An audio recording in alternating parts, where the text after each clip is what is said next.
नमस्कार दोस्तों, मैं हूं मनोज गुप्ता। आप देख रहे हैं मेरे चैनल को जिसका नाम है रेगुलर क्लासेस फॉर अकाउंट। और सामने आप देख रहे हैं इस समय जो बुक है वो इनकम टैक्स की बुक है, एस सी मल्होत्रा वाली, और साहित्य भवन पब्लिकेशन से। इसका चैप्टर चल रहा है इनकम फ्रॉम हाउस प्रॉपर्टी, जिसका लास्ट क्वेश्चन 43 क्वेश्चन आज कराऊंगा। इससे पहले के क्वेश्चन 41 और 42 आप पुरानी प्लेलिस्ट से जाकर चेक कर सकते हैं, वहाँ पे वो उससे समझ सकते हैं, क्योंकि उस पर व्यू कमा रहे हैं उस प्लेलिस्ट पे। तो इसलिए आप ये दो क्वेश्चन आप वहाँ से कर लीजिए, आपको मिल जाएगी। आप प्लेलिस्ट में चेक करेंगे, वहाँ मिल जाएगा। तो 43 क्वेश्चन पढ़वाने के लिए मुझे फ्रेम को नीचे करना पड़ेगा, स्टैंड को नीचे करना पड़ेगा, फिर आप आराम से इसे देख सकते हैं और स्क्रीनशॉट ले सकते हैं।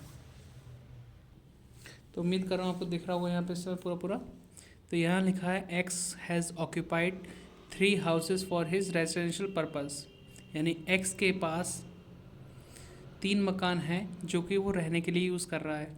Particular of which are as follows, जिनके बारे में जानकारी यहाँ पे दी हुई है। और तीनों मकान खुद के रहने के लिए इंसान यूज़ कर रहा है। तो सोचो कि आप कितने मकान में खुद रह सकते हो।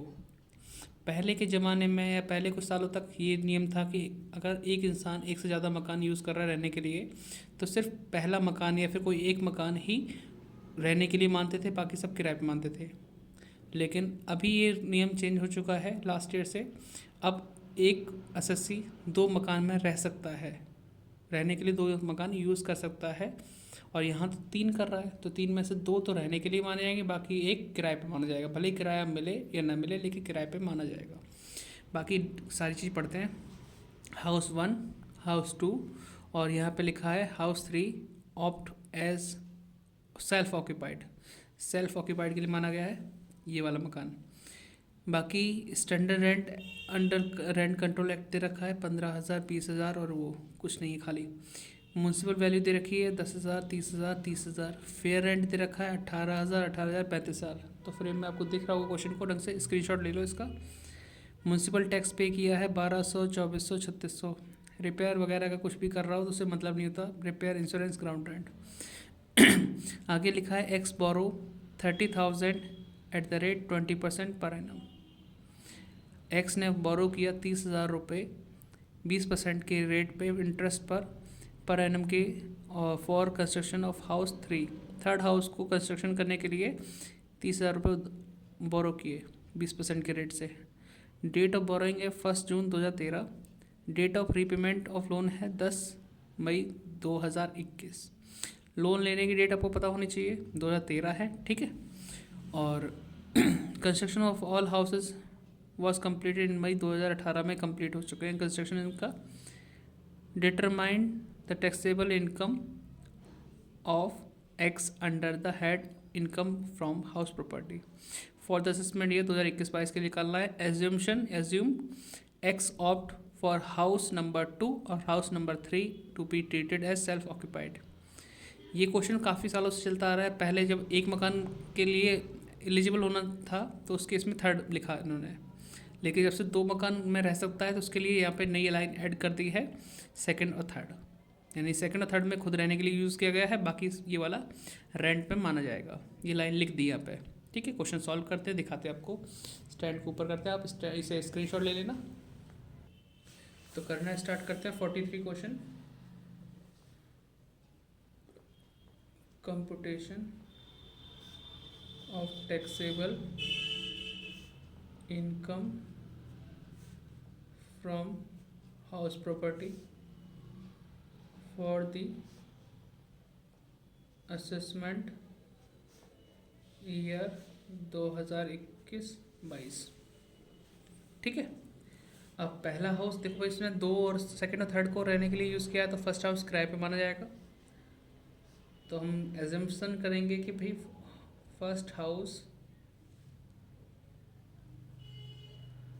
Is used for let out. भले ही खुद रह रहा था लेकिन लेट आउट माना जाएगा। अब इसमें यहाँ लिखते हैं फर्स्ट, इसमें स्टैंडर्ड रेंट गिवन है, हम तो लिखते हैं म्यूनसिपल वैल्यू जो कि दे रखा था 10,000। नंबर 2 फेयर रेंट वो दे रखा 18,000। नंबर 3 एक्चुअल रेंट आता है जब खुद रह रहा है तो एक्चुअल रेंट का तो मतलब ही नहीं बैठता, नील। नंबर 4, स्टैंडर्ड रेंट हमें गिवन है 15,000। ठीक है, अब हमें कंपेयर करना है भाई इन दोनों में से ज़्यादा कौन सा है, म्यूनसिपल वैल्यू और फेयर रेंट। इनमें से ज़्यादा है 18,000, लेकिन स्टैंडर्ड रेंट कितना लिखा है 15। यानी कि अगर हम इनमें कंपेयर करते हैं तो ज़्यादा आता है 18,000, लेकिन वो 18,000 इससे तो ज़्यादा हो रहा है। इस केस में आप 15,000 ही यहाँ पे लिखोगे एक्सपेक्टेड में। ठीक है, ऐसा बोला जाता है कि म्यूनसिपल वैल्यू फेयर रेंट में जो भी ज़्यादा हो वो स्टैंडर्ड रेंट से ज़्यादा नहीं होना चाहिए, कम है तो चल जाएगा, अदरवाइज़ यही आपका स्टैंडर्ड रेंट ही एक्सपेक्टेड माना जाएगा।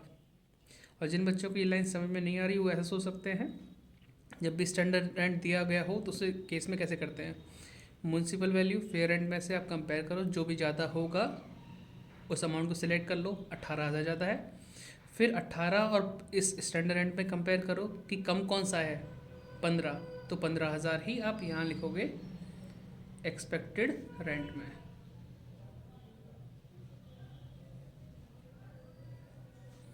फिर आप लिख लो एक्चुअल रेंट, जो कि क्या दे रखा है नील।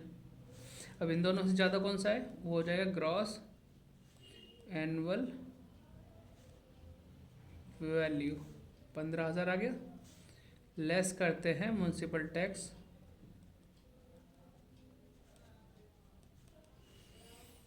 ठीक है, दिख पा रहे हैं आपको आराम से।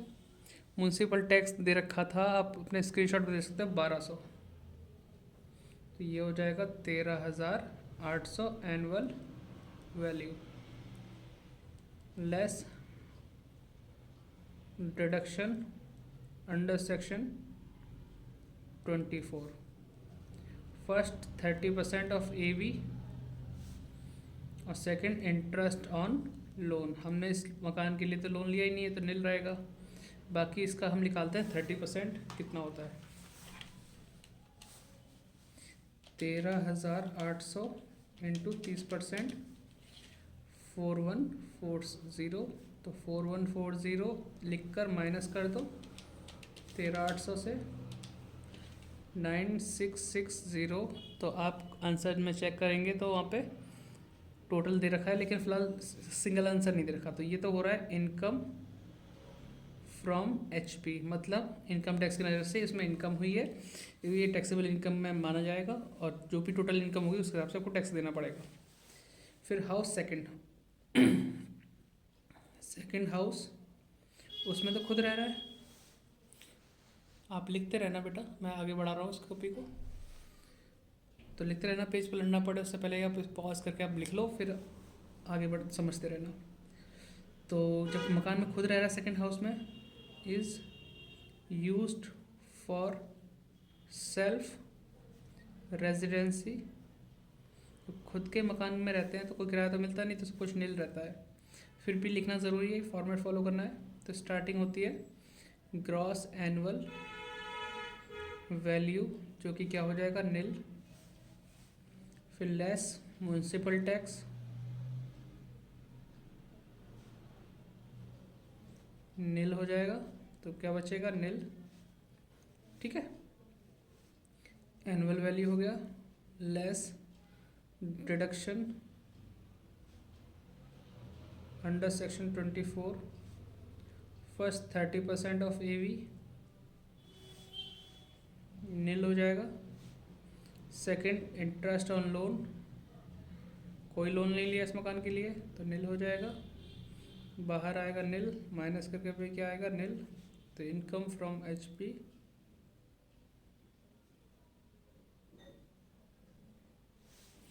तो सब कुछ नील हो गया।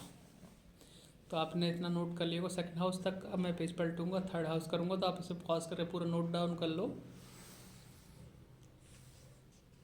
उम्मीद कर लिया होगा।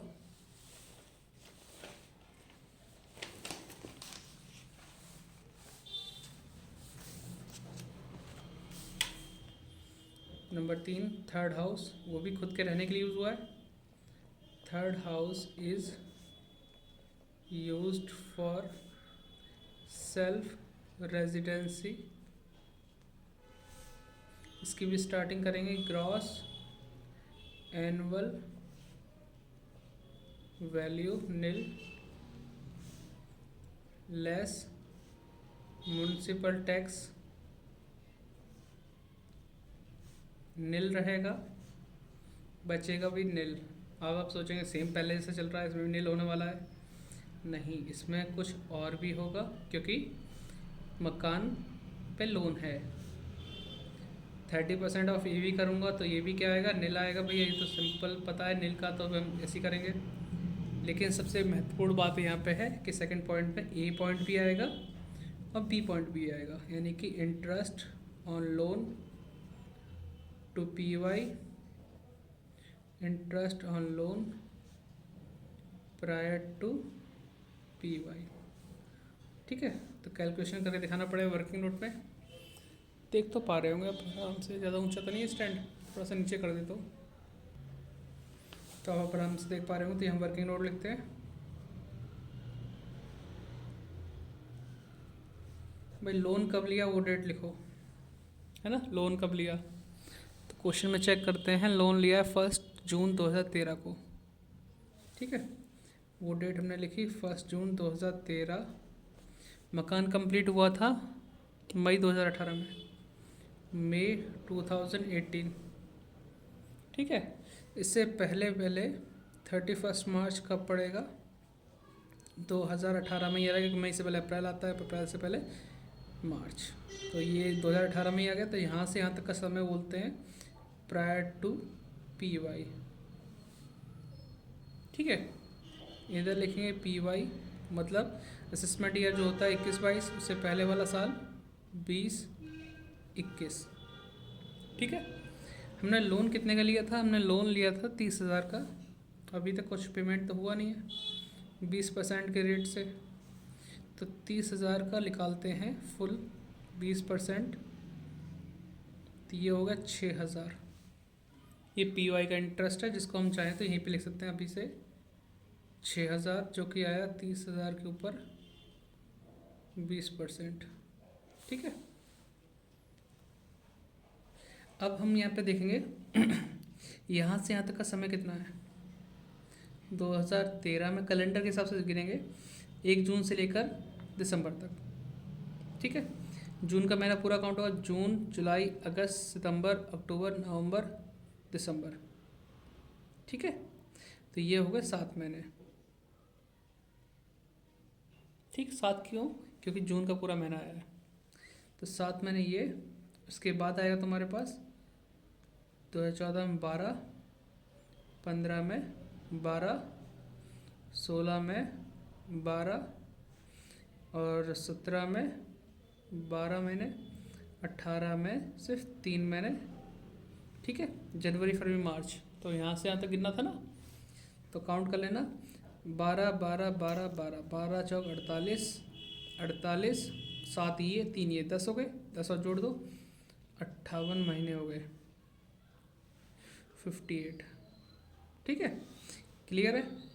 आपने 1 साल का इंटरेस्ट निकाला 6,000 आया था, तो 6,000 वही लिख दो, फिर डिवाइड करो 12 से। इससे क्या मालूम पड़ेगा 1 महीने का इंटरेस्ट कितना है, फिर मल्टीप्लाई करो 58 से। तो ये पूरा इंटरेस्ट हमें 58 महीने का हो गया, लेकिन पूरे 58 महीने की डिडक्शन नहीं मिलती, 1/5 में मिलती है। ये रूल है 1/5 करना। सॉल्व करते हैं, तो 6,000 डिवाइड बाय 12, ठीक है, इंटू 58 डिवाइड बाय 5, 5800 हो गया। तो ये इंटरेस्ट है प्रायर टू पी वाई वाला, इसको यहाँ फिट कर दूंगा, ये हो जाएगा 11,800। जब नील में से माइनस करेंगे तो 11,800 माइनस का आएगा, जिसे बोलेंगे लॉस फ्रॉम HP। ठीक है, 11,800 है, मतलब 11,800। ठीक, अब आपको पता है पहले वाले हिस्से में प्रॉफिट हुआ था, इसमें लॉस हुआ, तो हम लिखेंगे, मैं थोड़ा सा इसे आप लिख लेना पॉज करके, फिर मैं इधर लिखना एक लाइन या फिर नीचे ही लिख देता हूँ, लेकिन यहीं पे अच्छा लगेगा क्योंकि इस क्वेश्चन का पार्ट है ना। Total taxable income from HP पहले थी 9660, इसमें लॉस हुआ 11,800, लॉस जाता है, लॉस में ही आंसर आएगा माइनस का। तो 11,800 माइनस 9660 2140 लॉस हो गया।